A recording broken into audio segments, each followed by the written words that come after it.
What's up, elite trainers? We've got some information to go over when it comes to Pokemon Fire Red and Leaf Green and how it's doing so far.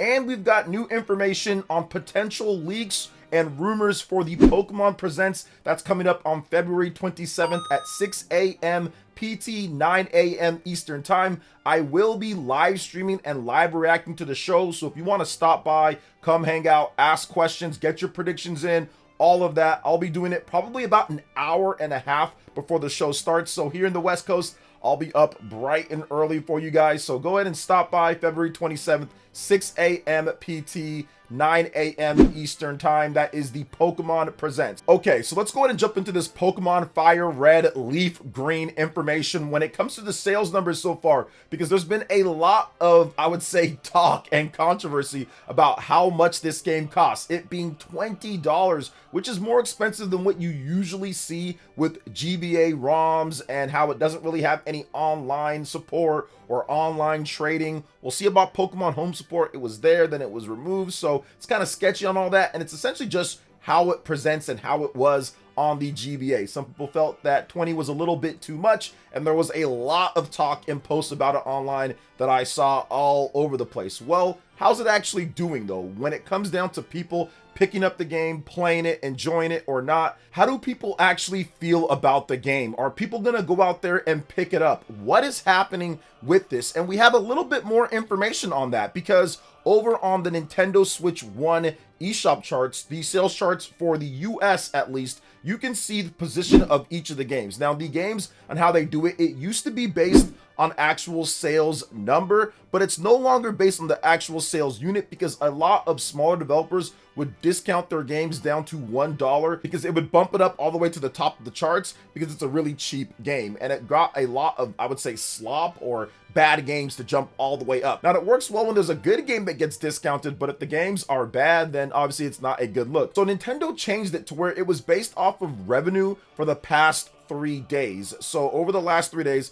how much has your game made? So that usually makes it to where a lot of the bigger games and high profile games, the best titles, usually move up to the top of the charts. So right now, with the revenue based eShop charts in mind, Pokemon Fire Red and Leaf Green are right there at number 1 and number 2 respectively. So it looks like people are gonna go out there and pick up Pokemon regardless. With Nintendo Switch 1 in particular, Pokemon games sold incredibly well. That was pretty much the best era for Pokemon when it comes to sales, between like Pokemon Let's Go Pikachu and Eevee, Pokemon Sword and Shield, Pokemon Scarlet and Violet. All of these games sold incredibly well. 10 million units plus, upwards of 25 to 26, 27 million units for the highest games like Pokemon Scarlet and Violet. You look at stuff like Pokemon Brilliant Diamond and Shining Pearl, that also sold over 10 million units plus. Looking at Pokemon Legends Arceus and Pokemon Legends ZA, both of those were 10 million plus sellers. So Pokemon has been incredible when it comes to the sales numbers. So this is no exception. If there's a mainline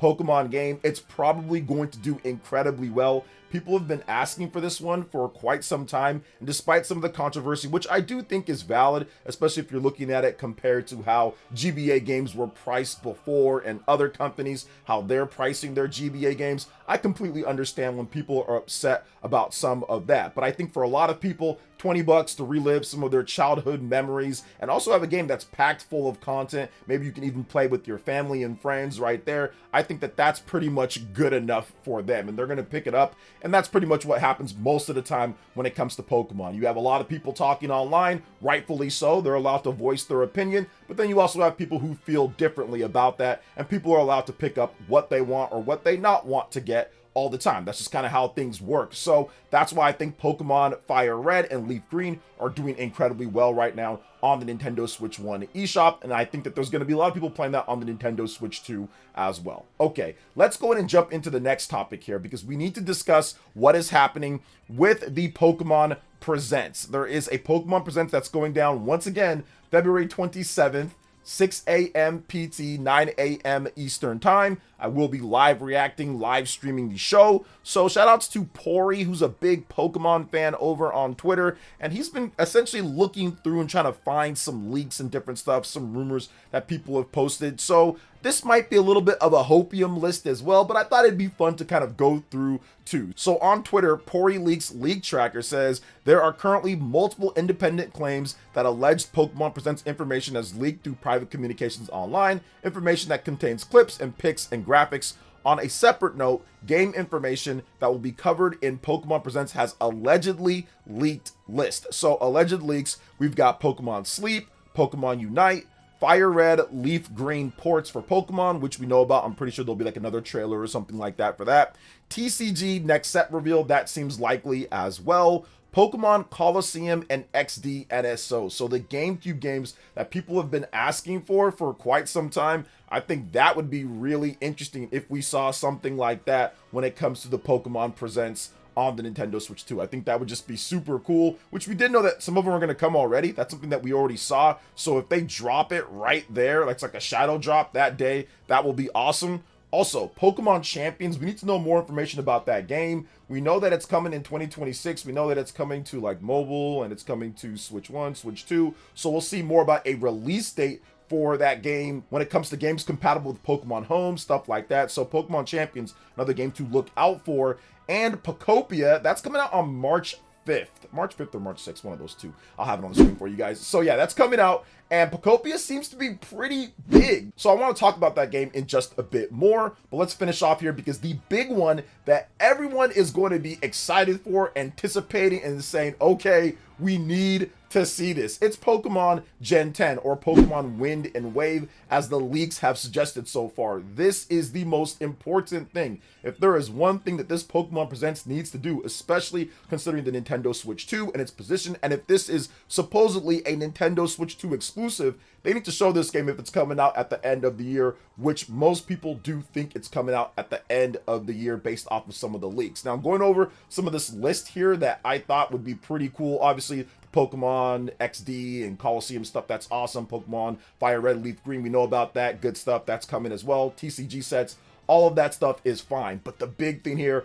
Pokopia and Pokemon Gen 10. Now, started off with Pokopia, I was a little bit down on this game. I did not know that it was going to be what ultimately all of the reviewers or all of the previews have stated that it's actually incredible. Even people who like hate Pokemon are coming out and saying this one's really good. So that one got me like, wait a minute, what's going on here? This game's actually really good, to the point to where pretty much every outlet that comes out and says Pokemon, you know, it is what it is with Pokemon games. They're saying this one's really fun and it's got a lot of Pokemon and there's a lot of cool things to do and it's engaging and it really blends some of the best stuff about Animal Crossing and about some of the other cozy sims and kind of puts it all together with a Pokemon skin or Pokemon coating, but then it has its own flavor and flair to it. Pokopia, we've got to look out for this. This might end up being a much bigger game than first anticipated. Views for Pokopia videos have also been popping off as well when it comes to the previews, so I do think that there is a lot of interest in Drive. This could be a game for people who don't have a Nintendo Switch 2 yet, that they say, okay, I'm a Pokemon fan,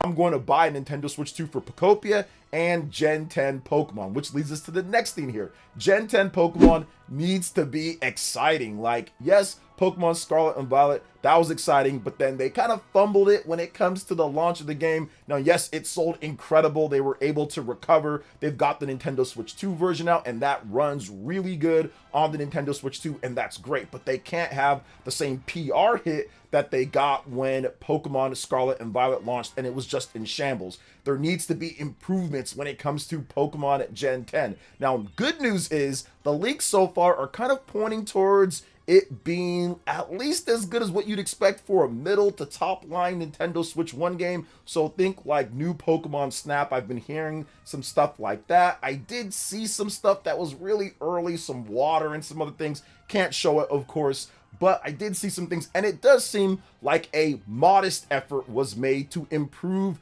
the graphical presentation of the next big Pokemon game. Now, once again, it's not just about graphics presentation. There has to be the gameplay. There has to be the innovation in combat. There has to be the features. There has to be the online. There needs to be the competitive balancing. There needs to be the story. There needs to be so many things that compile a Pokemon game in not as much time as probably Game Freak would want when it comes to making these games. but they did get a bit more time than usual. Usually it's about 3 years or so. They got 4 years or so now with this one, from Pokemon Scarlet and Violet now to Pokemon Gen 10. So let's see what happens with this. I'm excited for it. I think it's going to be better. Will it be the best when it comes to taking advantage of Switch 2 or something? Probably not. But will it be considerably better than what we've gotten before when it comes to the Nintendo Switch 1? Absolutely. I think that when you look at what people are saying with the Switch 1 games and saying Pokemon Let's Go Pikachu and Eevee were the best looking ones, it came out in 2018, 1 year after the Nintendo Switch came out, about a year and a half or so, because it was March to the end of 2018 when the game launched. But still, like, that shouldn't be something that's a thing. It's supposed to get better and better as time goes along. So we'll see with this one. But like I said, it's not just about the graphics. They gotta get so many other things right with this Pokemon game. There's been some leaks about the combat system, that it's kind of blending some turn-based and action elements into it. So we'll see about that. I really enjoyed Pokemon Legends ZA and the combat system that they had there. I don't think it's going to be exactly the same as that game when it comes to the combat and everything, but I do think that they can take some ideas and some things that they learned from Pokemon Legends Arceus and from Pokemon Legends ZA and apply it if this game does have a hybrid combat system type of game. So it's going to be super exciting to see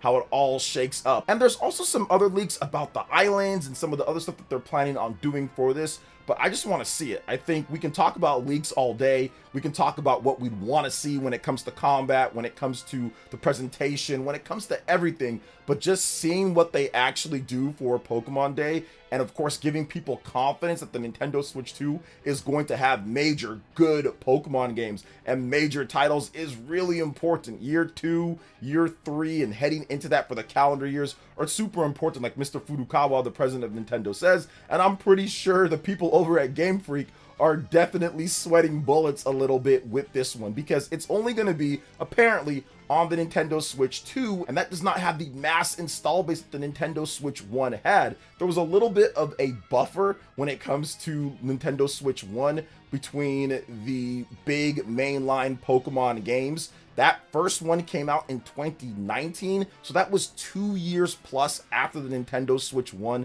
had came out, whereas with this one, it's only about a year and a half after, if this game launches in November, so a year and some odd months. So there's not as much time to build that install base up, and Pokemon Let's Go Pikachu and Eevee was a smaller game in the line of Pokemon titles, so they weren't expecting it to do as well, so the install base wasn't as big of a thing. So I do think that they're probably looking at like, oh man, that install base, it's not going to be as high as it was with Pokemon Sword and Shield, but I do think it's best for the game, because the extra overhead of the Nintendo Switch 2 is going to give them a lot more room to improve the graphics and in order to do things more efficiently and better. So I'm hoping that the game actually turns out really well, and I think it's going to be solid. I think that pretty much for the Pokemon games, from what I've seen at least, the mainline titles, that is pretty much rock bottom with Pokemon Scarlet and Violet. When it comes to reviews, I haven't seen any main Pokemon game review that bad because of the performance and because of the issues. So that was pretty much rock bottom. There was a ton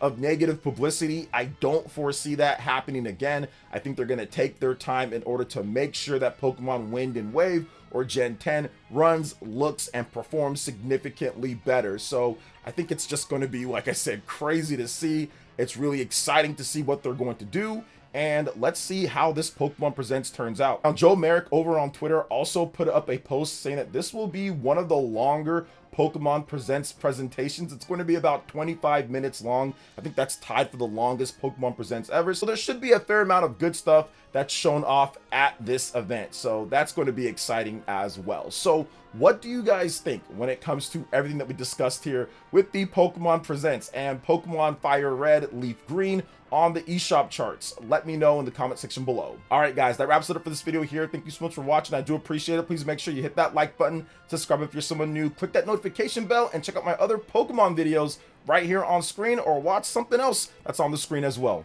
Thanks for watching. We'll catch you guys for the next one. Peace.